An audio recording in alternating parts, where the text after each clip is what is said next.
Fala pessoal, como é que vocês estão? Trago o segundo capítulo do livro As Ideias Têm Consequências de Richard Weaver, no qual o capítulo será Distinção e Hierarquia. E esse capítulo é simplesmente sensacional, né? Primeiramente, ele vai fazer a distinção das coisas. Depois, ele vai trazer totalmente uma hierarquia para essas coisas. Então, ele vai formando uma linha de raciocínio, né? Que ele parte daquela confusão que foi o sentimento, né? Dele sobre as coisas da cultura e tudo mais, e eram aquelas ideias organizadas, porém desorganizadas, difíceis de se compreender o fio da meada no primeiro capítulo, e o segundo capítulo ele coloca a distinção, ele coloca a hierarquia, ele começa com um argumento muito básico, de uma premissa muito básica, né? Todos os moldes desse capítulo vai basicamente rondar essa frase, né?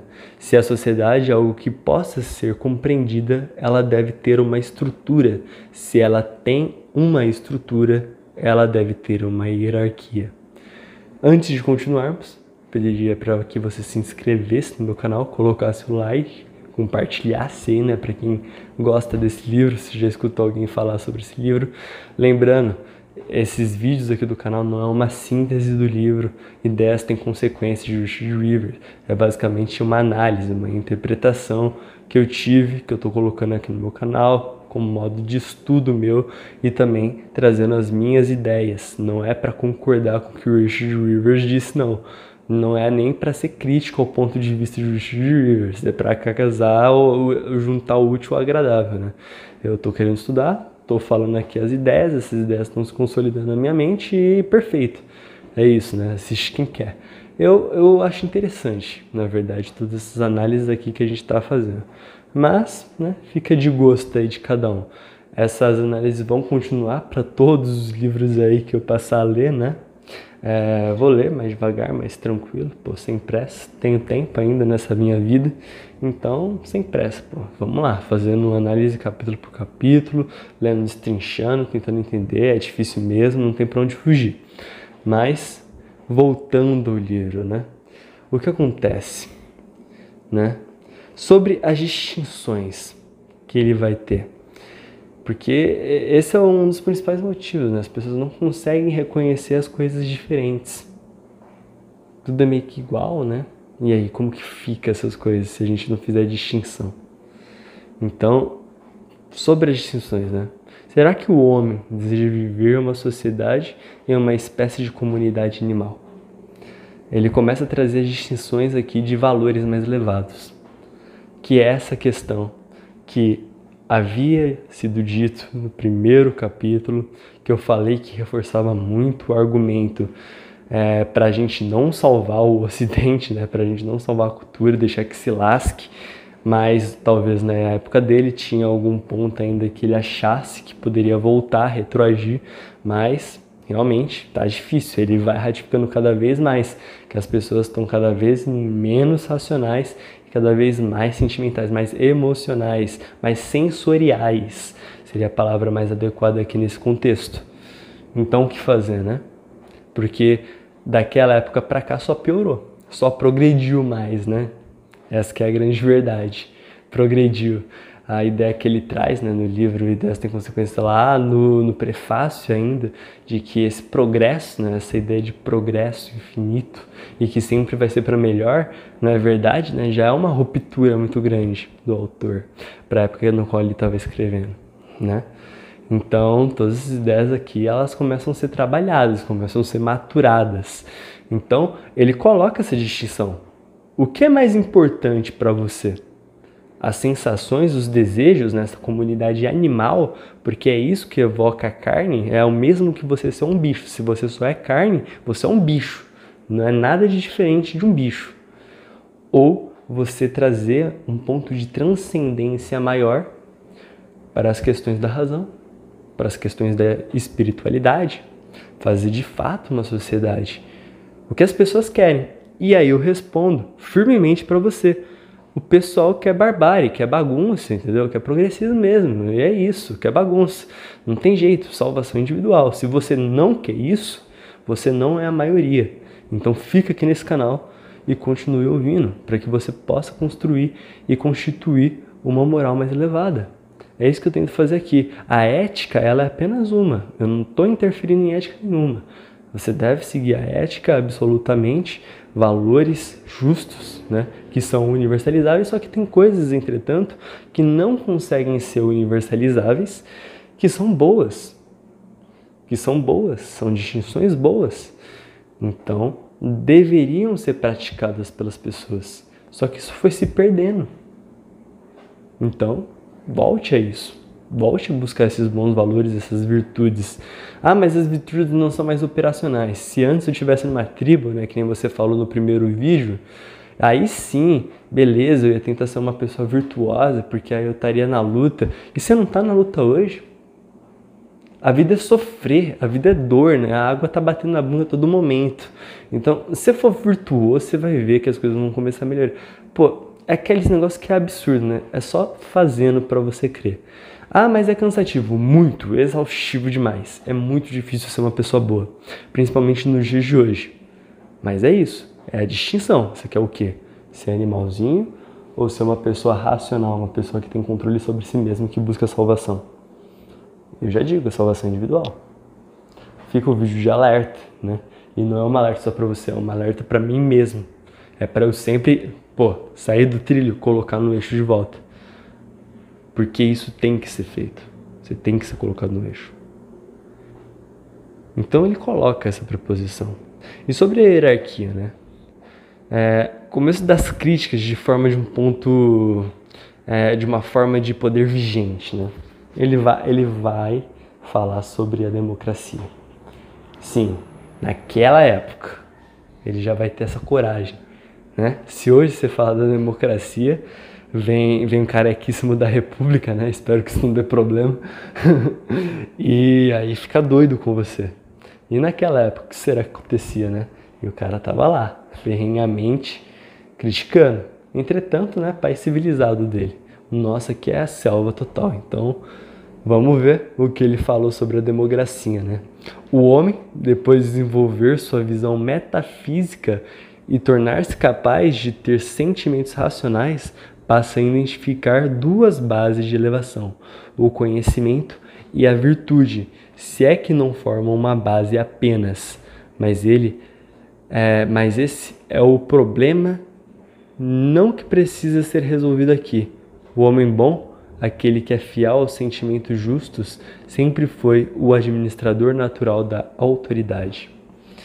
De novo, ele volta a essa questão da tribo, né? Que ele não fala diretamente que é uma tribo, mas eu vejo essa questão de autoridade natural aí para um líder de uma tribo, que era quando realmente a água batia na bunda por questões materiais, por questões de existência e todo o resto.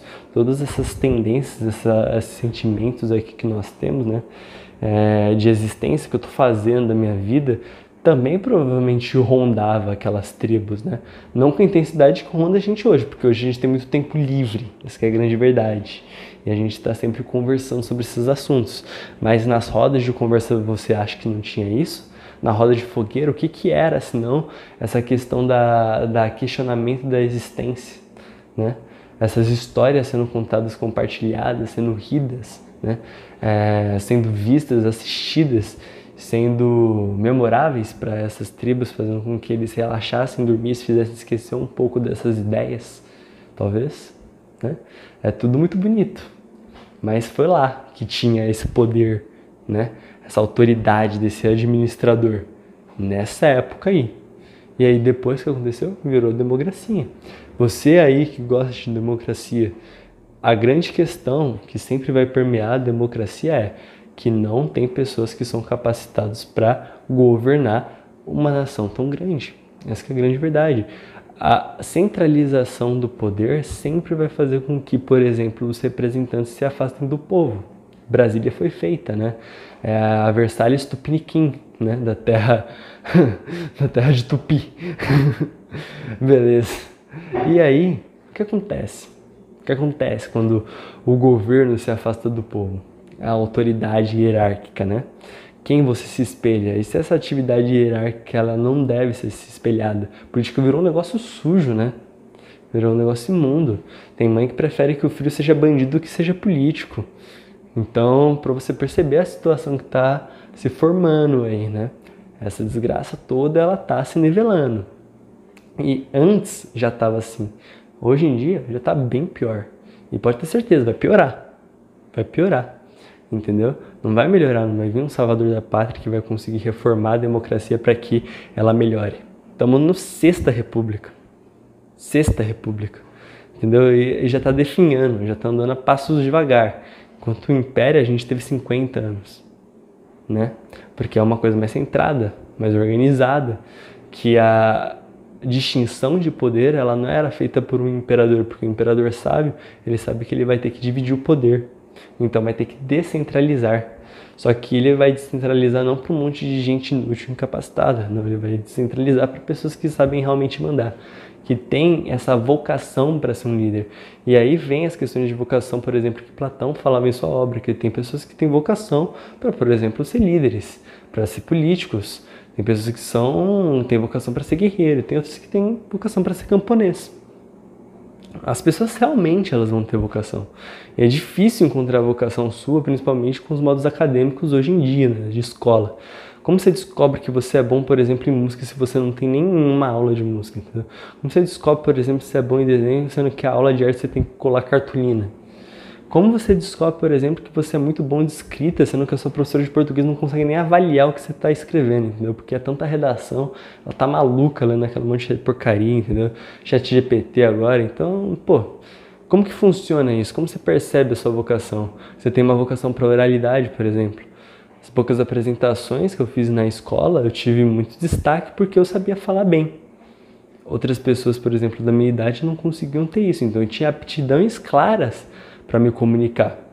Só que isso não foi desenvolvido na escola de modo algum, né? Talvez a minha oratória tivesse extremamente melhor se eu tivesse conseguido desenvolver isso ainda mais na escola. Entretanto, não, porque a escola não foca na vocação natural das pessoas. Então, a gente vai passando por toda essa narrativa e aí a gente vai descobrir o seguinte: estamos numa situação alarmante. E aí, o que fazer, né? Vai ser dito aqui que a gente deve voltar a uma cultura mais transcendente. E sim, mas eu acho que não dos moldes no qual ele coloca. Essa é a única contracepção que eu tenho para ele, porque esse sentimento que o Richard Rivers tem, eu tenho mais forte ainda. Minha época é totalmente outra, eu vejo minha geração, debochando dos pais. Eu vejo a minha geração zombando dos pais. Eu vejo os pais de colegas querendo aprender com os filhos, né? Como diria o Pondé, né?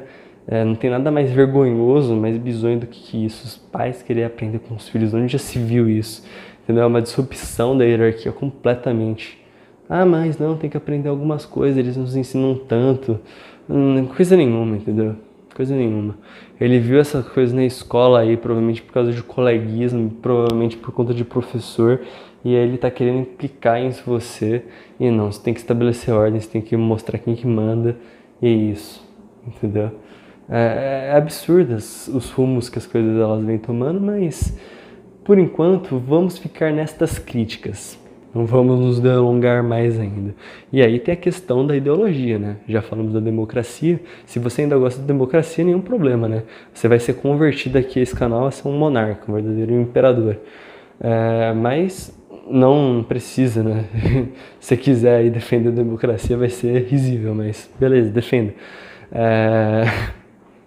Pô, sem sacanagem. É ridículo, mano. Democracia no modo operante que é hoje e no modo operante que era lá em Atenas, né? A democracia cometeu um crime, né? O Aristóteles, ele sai da Grécia porque ele fala, pô, não vou deixar de novo a democracia cometer um outro crime contra a filosofia. Porque matou Sócrates, né? Cara, é um absurdo, entendeu? Matar uma das pessoas mais inteligentes, que era dita das mais inteligentes possível daquele período. Então, ver como as coisas elas vão ficando disruptíveis conforme o tempo vai passando. E foi a democracia, foi um monte de gente que não sabia governar governando que foi tornando essa situação. Mas por que isso? Porque a água não estava batendo na bunda. No momento que bater, meu amigo, pode ter certeza que essas tribos, né, essas pseudo-tribas, elas vão voltar a se formar. E aí a questão da ideologia vem de novo a questão do progressismo em voga, né? A questão do comunismo e todas essas coisas. Então o autor ele vai escrever um trecho sobre: para o bem de todos, os privilégios estarão vinculados à função mais elevada. Isso gera uma hierarquia, mas a hierarquia exige uma aceitação comum de fins. E é por isso que as ideologias concorrentes de nossa época geram confusão.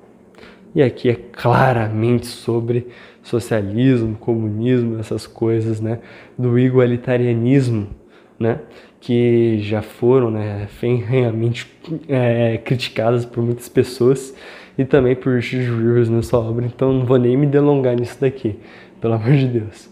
Então, o que acontece, né, sobre a disrupção da cultura e da sociedade?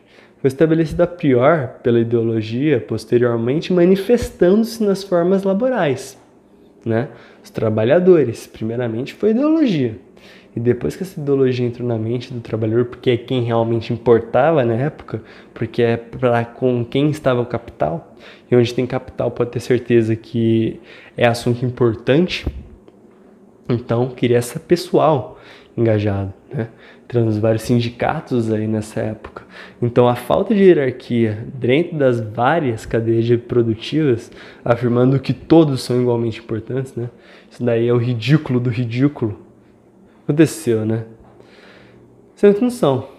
Esse é o final da história. Não são. As coisas elas vão ter distinção, elas vão ter hierarquia. Patrão é patrão, funcionário é funcionário. Funcionário não pode, entendeu, se dar o luxo de ser patrão, porque ele é funcionário. Ah, mas eu quero ser patrão, eu sou mais competente. Vai lá e faz o seu. É assim. Ah, mas não sei abrir empresa. Vai lá e faz o seu. Vê se é fácil ser patrão. Vê se é fácil. Vê se é essa mamata toda que você está pensando. E se for, beleza, amém. Amém, né? Porque o que importa no final do dia é você viver mais gostosinho possível. É pra onde a gente está arrumando mesmo, né? Então, é isso. Mas não, na verdade, se você viver bem, conforme as coisas morais da sua vida, você está num caminho bom demais até, né? Foi uma piada aqui, mas foi uma piada de mau gosto, confesso eu. Mas, continuando aqui. Richard Rivers, ele vai dizer, né, sobre as questões mais essenciais. Aqui eu também, né, falo sobre a essência, né? Eu quero dizer, basicamente, que eles são patamares mais altos. Pois são mais importantes para o funcionamento do homem, né?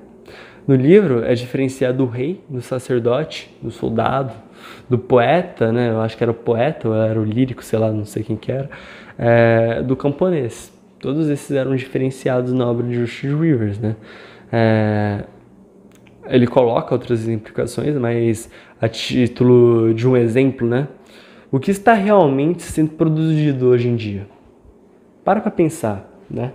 O que está sendo produzido hoje em dia? E aí? Aí você talvez vai pensar, né? Geralmente algo ligado à tecnologia da informação, né? Pode ser, né? Eu já visto que isso tem sido cada vez mais poderoso, né? Informação é poder. Essa frase nunca esteve tão certa nos mundos de hoje. Então, e aí? E aí, além disso, dessas questões que a gente não consegue ver, que seriam os intangíveis da contabilidade, né, que atuando na minha área de atuação efetivamente. A gente não consegue nem mensurar os valores dessas empresas mais modernas porque está tudo no campo do intangível. E aí? Como que faz, né? São essas empresas que estão dando certo hoje em dia. Que é até meio engraçado, né? Eu acho que eu vou um dia fazer um vídeo sobre isso. É engraçado que agora as coisas estão ficando mais transcendentes do que materiais, por essência, né? Como isso mudou de um tempo pra cá, mas não vem ao caso agora. O que vem ao caso agora é o seguinte: o que está sendo produzido de material? E a resposta, né? A resposta vai ser... nada. Na verdade, a economia vem ficando mais parecida com o do Japão, né? Zumbificada completamente. É um monte de governo colocando taxas de juros baixas pra cacete, entendeu? Um monte de neguinho esbaforido correndo atrás de dinheiro. Tem esses projetos de lei doida aí que vai dar mais dinheiro para uns do que para outros setores. E aí o povinho vai começar a fazer empresa, a rodo, entendeu? E vai ser umas empresas inúteis. Não é porque tem mais empreendimentos que seu país vai ficar mais rico, não. Por exemplo, o Japão. Pô, o tanto de bijuteria, né? Assim, sem querer ofender a cultura do Japão, magnífica, mas o tanto de bijuteria que os caras fabrica, é absurdo. E quem que compra aquilo? Ninguém. As empresas estão fazendo aquilo e estão fadadas a falir, porque não tem mercado consumidor. Os caras meio que vai tudo arriscando. Ah, mas se não tá comprando é porque deveria falir. Sim, é o que deveria acontecer, mas o crédito tá barato, então não vou falir, pô. Vou colocar mais dinheiro na minha empresa. Né? Se o Uber não deu lucro até agora, por que eu vou ter que dar? Né? Então é essa visão que vai chegando aí, por exemplo, nas grandes fintechs, nas grandes empresas aí, por exemplo, do Vale do Silício, também nas empresas japonesas, as empresas chinesas que estão produzindo um monte de porcaria, vão vender na Shopee, né? Alguém do mundo aí vai ter que comprar essa porcaria aí, não é possível isso. E aí assim vai seguindo. Mas o que está sendo realmente produzido de verdade? Né? Um monte de bijuteria vai sustentar o mundo moderno? Né? Então a gente percebe uma falta de hierarquia clara. A gente tem, por exemplo, o exemplo claríssimo assim, da União Soviética, né? Estava faltando pão no mercado, e aí vai a crítica assim, ao socialismo e coisa do tipo, por causa que é um erro de hierarquia. Você planejar a economia primeiramente, não se planeja a economia, porque você não consegue, como um centralizador de poder, ver as necessidades das pessoas. Somente pessoas vão ver as necessidades de outras pessoas, e são várias pessoas, ou seja, uma sociedade, que vai conseguir suprir né, essa necessidade toda. Que vai ser as empresas privadas, de iniciativa privada. Vai ver uma dor, vai tentar sanar essa dor, se for bem aceita vai ganhar lucro, se ganhar lucro vai ser uma empresa, e é isso, vai ter pontos bem objetivos para uma empresa ser uma empresa, ou seja, tem a essência nessas coisas, né? Que é aquela questão claríssima de separar as coisas, distinguir. O que é essencial para uma empresa? Ela ser de tecnologia? Não, pô, tem empresa que não é de tecnologia, mas para uma empresa ser uma empresa, ela tem que dar lucro, né? Parece um absurdo eu falar isso nos dias de hoje, né? Mas ela tem que ser lucro. Ah, mas o Uber é uma empresa. Posso ser honesto com você? É um teste. Talvez dê certo, talvez não. É isso, precisa dar lucro. No final do dia é isso. Então, o que fazer, né? Como gerir todas essas questões? Porque a União Soviética estava mandando foguete para o espaço, mas o povo estava passando fome. Como que regula isso daí? Não tem como regular nenhuma forma de governo, por exemplo, socialista. Mas, e você, né? Como que vai regular todas essas questões da vida, né? A falta de hierarquia. Porque tem isso. Como as empresas hoje em dia, por mais que estejam no mercado livre, né? Entre várias e várias aspas, né? Porque é um estado mais de bem corporativo keynesiano, que vai ter várias intervenções que vai ajudar o mercado, vai produzindo um monte de coisa inútil. Ninguém está comprando. O caso mais extremo é esse dos socialistas, né, que mandaram um negócio para a Lua, mas não mandaram, para a Lua não, para o espaço, mas não mandaram comida para o povo. O Japão, né, ele está suprindo comida para o povo, coisa do tipo, mas está produzindo um monte de coisa inútil. Recurso gasto sem função. E aí, como que faz? Bem, botando ordem, botando hierarquia. Porque o dinheiro pode se mexer, voltando às questões mais transcendentais, na essência das coisas. Então a gente percebe que tem vários problemas que a gente vai sofrendo hoje em dia e que são consequências graves, são consequências que vão gerar crise. A zumbificação da economia vai gerar uma crise gigantesca ainda na sua vida, meu jovem da geração Z. Se você for da geração alfa, pô, piorou, absurdo. Se você for um pouco mais velho, mas geração Y ainda, novo, pô, vai ver também. E vai ser sinistro, entendeu? E todas essas questões, elas vão mudar justamente a essência das coisas. Precisam ser vistas e vislumbradas para que as coisas dê certo. Ah, mas eu não estou no papel dessa coisa. Tá bom, então vamos resolver o seu problema, né? Da parte individual, podemos tirar que é preciso cindir as várias áreas de sua vida. Dividir mesmo, né? E listá-las hierarquicamente. Qual é a sua prioridade? qual que é a sua prioridade. Divida as áreas da sua vida, coloque foco nas prioridades, deixe as coisas que não são prioridades também fazendo para que haja uma harmonia e coloque hierarquia na sua vida. Só você pode fazer isso. Fulano, ciclano, beltrano não vai conseguir, só você. Então é esse o conselho. Pois a cultura torna-se inconclusiva nessa altura do campeonato, né? Tem diferenças hierárquicas entre a qualidade e a quantidade, ou sobre os bens de matéria e os bens do espírito. Mas o que é realmente preocupante, né, na minha opinião, né, na minha concepção, é que as pessoas não estão conseguindo mais distinguir algo mais elevado do que é mais perene. Como que distinguir algo assim? As pessoas não estão mais distinguindo. E essa que é a grande preocupação, porque se você não consegue distinguir o que é bom e o que é mal, como você vai transformar isso em uma lista hierárquica na sua vida? Você não sabe o que você é viciado. Então, o principal é distinguir primeiro. Esse é o principal. Como distingue? Bem, você pega os bens, você pega os males, você coloca bens dos males. Separa, descubra seus vícios, descubra seus erros, descubra tudo. Liste isso e transforme em algo hierárquico. Coloque ordem. Isso tem que ser feito, né? Só que as pessoas não estão conseguindo nem distinguir. É o que eu percebo muito, por exemplo, de colegas meus, também pessoas da geração Z, também quando eu entro nessas questões de internet aí eu vou ver as pessoas falando. É isso daí, a pessoa não está mais distinguindo. Então, como as pessoas vão tomar decisões prudentes, sendo que elas não conseguem nem distinguir as coisas? Entendeu? Então, realmente está difícil.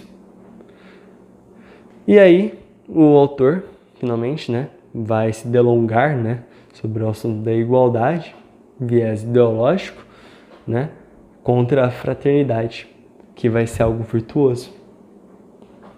Seguindo uma linha argumentativa clássica de crítica da democracia. E é belíssimo, né? Belíssimo. Basicamente uma surra que a democracia leva. Então, por favor, leiam o capítulo. E a conclusão que ele chega, né? Que é uma conclusão individual. Todas as tentativas de encontrar uma solução para esses dilemas apontados para uma necessidade, algumas fontes de autoridade devem ser encontradas. A única fonte de autoridade irrepreensível sempre foi o conhecimento. De novo, voltamos, né? Aristóteles falou, Platão falou, que os jovens eles passem o conhecimento, que tudo isso seja herdado. E aqui o Richard Juras também fala sobre o conhecimento como uma dos principais, né? Um dos principais. Aí eu me perdi. Ah tá, achei. Mas a superioridade nesse terreno traz consigo prerrogativas que implicam, é claro, a presença de distinções e hierarquia. Vimos também que a possibilidade de ser livre e a esperança de aperfeiçoamento pessoal se baseia nela, pois a liberdade deve sempre trabalhar em nome da reta razão. E esta é, por sua vez, um reflexo da ordem das coisas. E é assim que é finalizado o capítulo e esse vídeo. Bem, espero que vocês fiquem felizes com o resultado. Tchau, tchau. Obrigado por ter assistido.